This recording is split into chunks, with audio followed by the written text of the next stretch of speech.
Hello, Mrs. Bennett. I hope you're having a wonderful day, and this is our lecture number 2 over the Odyssey, book 5 and 7. I'm your team captain, Peyton Dersh, and on this slideshow you will also hear lectures from Emily Alt, Olivia Stashevsky, and Jack Payton. Thank you.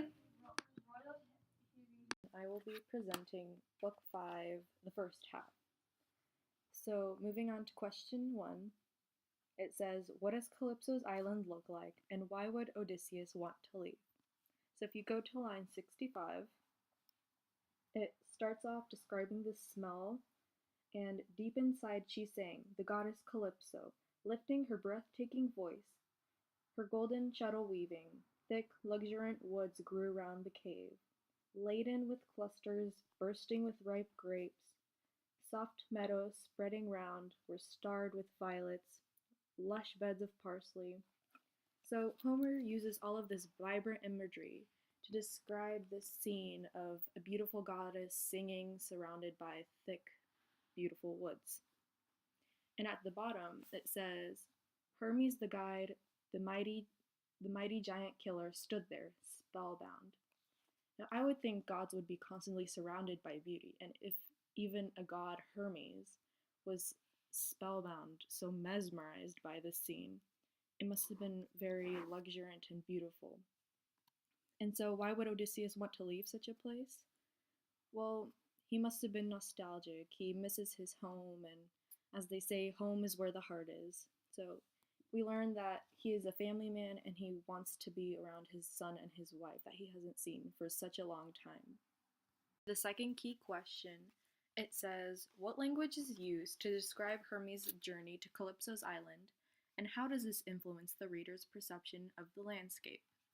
So if we go to lines 48, it says, I'm skipping down a little bit, he plunged into the sea and skimmed the waves like a tern. So Hermes skimmed the crests on endless crests, and once he gained that island worlds apart, up from the deep blue sea he climbed. So this indicates this language. He says once he gained the island worlds apart. It indicates incredibly vast landscape, which sort of answers my second question, asking how does this influence the reader's perception of the landscape? It makes the reader think the world is enormously big, and implements the thought that the island is very separated from the rest of the world. And finally, for what reason does Hermes travel to Calypso's island, and how does this emphasize Zeus's authority over characters in the epic? So, Hermes travels to Calypso's island to deliver a message to the nymph about freeing Odysseus, and you can go to lines 32 through 46 to find some evidence backing that up. It emphasizes Zeus's authority over the characters in the epic because it shows how through a single sentence, Zeus can manipulate and completely change one man's entire life and his supposed fate. Odysseus went from being trapped for 6 years to finally being free and going on to his journey home to see his family. Here is over Book 5, lines 252 through 547.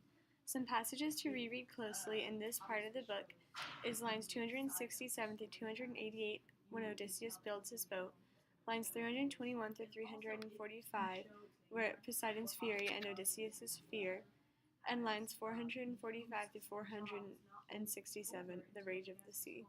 Discussion are 1. What emotions does Poseidon show in this section, and how is it foreshadowed in Book 1? It shows him as furious, stating in line 321, with that he ran the clouds together, both hands clutching his trident, turned the waves into chaos, whipping all the gales from every quarter, shrouding over in thunderheads, the earth and sea at once. And night swept down from the sky, east and south winds clashed in the raging west and north, sprung from the heavens, roiled, heaving his breakers up, and Odysseus' knees quaked, his spirit too. And this was foreshadowed in Book 1 when it said that Poseidon, unlike most gods, has no pity for Odysseus. The second question is, what does Leucothea do to help Odysseus, and how does it show Xenia?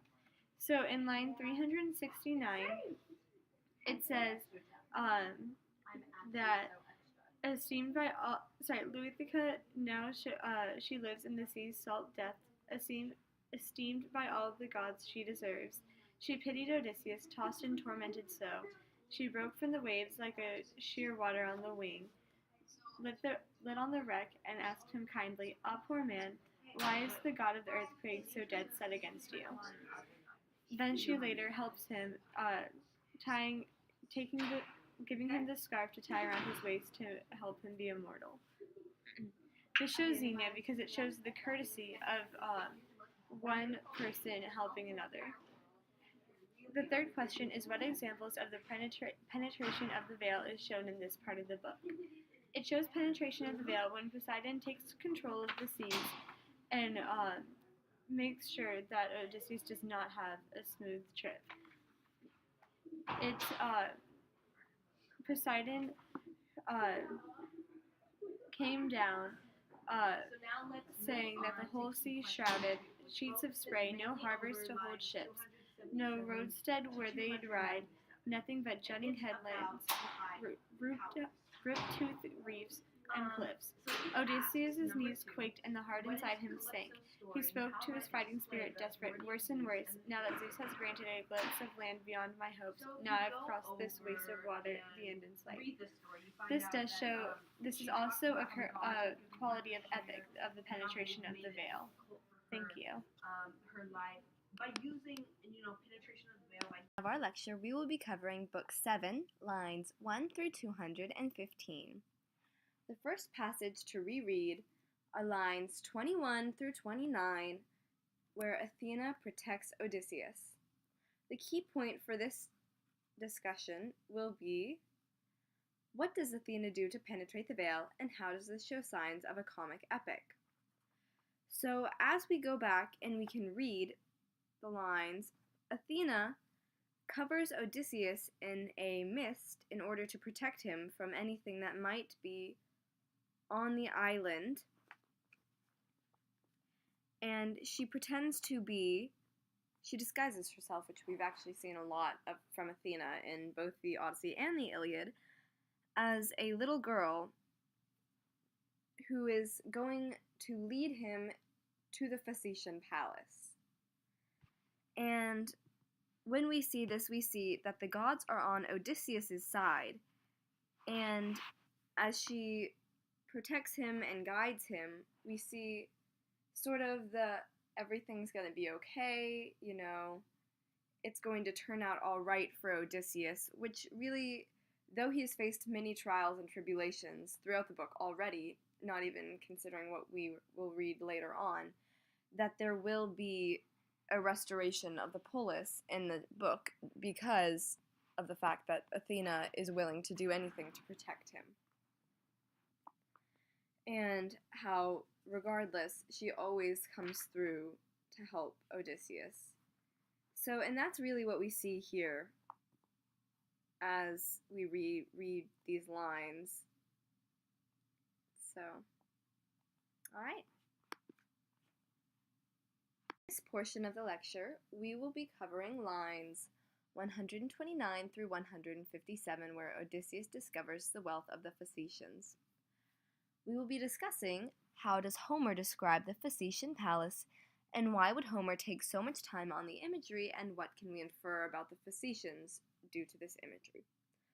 So, as we read, we can really just see such the vast wealth of the Phaeacians here, and everything that has been bestowed upon them, these beautiful gardens and beautiful, bountiful fruits, and really just these ornate pieces of art, you could call them. And so if we go down to the bottom of this passage, we will see the line, "Such were the gifts, the glories showered down by the gods." And so this really shows here, what the gods can give you. It's showing if you are loyal and you obey the gods, it's really showing you what wealth you can gain and what the gods have to give.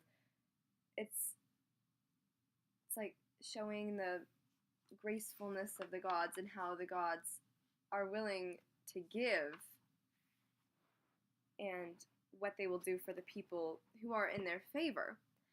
And this imagery that Homer puts here is really almost like we saw how he described Calypso's island as almost like a heavenly place that everybody would want to be. And as Homer takes this Odysseus takes in all of their wealth, I think he realizes if these people are in such favor of the gods, these would be good people for him to ally with. And, if they're on the favor of the gods, then maybe they can help him out on his journey to get back to Ithaca. The passage we will reread are lines 182 through 197, where Odysseus pleads for shelter. We will be discussing how do the lords react to Odysseus, and how does this further the theme of Xenia within the Odyssey. So here we have seen Athena's spell, or mist, that she cast around Odysseus has finally faded, and he is left kneeling beside the lord of Phaeacia. I'm not even going to try to pronounce his name. I'm sorry, Mrs. Bennett. And so we see, as he pleads for shelter, we see his reaction. And really what he does is he says, you know what, this is ridiculous. Why haven't we helped this man? We need to get him in clothes, we need to get him in shelter, and we need to help him however we can. And so I think that's really something so unique about this Greek literature, and something that has definitely been lost today in modern culture, in modern literature. You don't see this just innate feeling of courtesy, and you don't see the need to help somebody out like you would have seen in ancient Greek times, how regardless of anybody's situation, people felt hospitality or courtesy towards their neighbors that is really unique. And we can definitely see that here, because Homer, a man they don't know, they've never seen before. Odysseus, a man they haven't seen before, and how they just automatically take him under their wing, no assumptions, no questioning, just without a second thought. And that's really something I wish we could see more of in modern culture. I'm Jack Payton, and I will be presenting Book 7, lines 215 to 397. So let's look at the first question. It's going to be covering lines 223 through 229, and it's about Odysseus' journey. So the concrete part of our question is, what lines are delivered by Dionysius that express upward motion and a glimpse of the restored polis? So if we look at the passage down here, it basically talks about at dawn, the elders will come in to assemble and host the guests in the palace. They will sacrifice to the gods and turn our minds to his passage home. So basically, it's hinted at by Homer that he is going to make it home, as it is throughout the entire book. And it obviously shows a comedic side of the story, as you can tell that he's going to get home, he's going to restore the polis. And also, it can show Xenia, or hospitality in the Greek culture, as the host's job is not over until the guest is home and safe, which I actually covered in my last lecture. And although that's just more of a positive gesture, a positive feeling, rather than it being tied connectedly to a comedic epic. Move on to key question 2, which focuses mainly over lines 277 to 297, the high powers. So the question asks, what is Calypso's story and how might it display the authority of Zeus and the fates in the epic?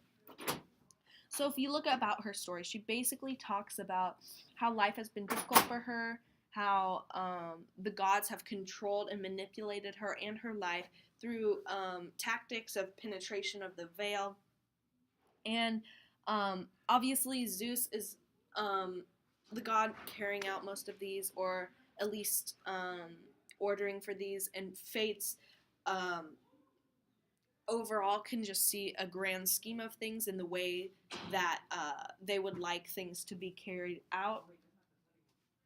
It basically just shows how the mortals in this story do not have much control over their fate or their destiny. They really don't. It's the gods who can manipulate the story and almost just mold it in a way that they would like to see the outcome. So let's move on to key question 3. It is focusing over lines 289 through 302, and it is over enchanting imagery. It reads, what impactful language is used by Homer to display emotion, and how does this highlight Odysseus' inner morale? So, when you look at those lines, there's phrases and words such as kindness, warm me, welcomely, ageless, all my days, drenching in tears, and it's not because he's not using, Homer's not using this language to say, oh look, let's look at Odysseus. Look how he's, just such a baby. Look at him crying. I mean, it's not about that. It's more about Odysseus or Homer using this language to cover the greatness of a character that he needs to.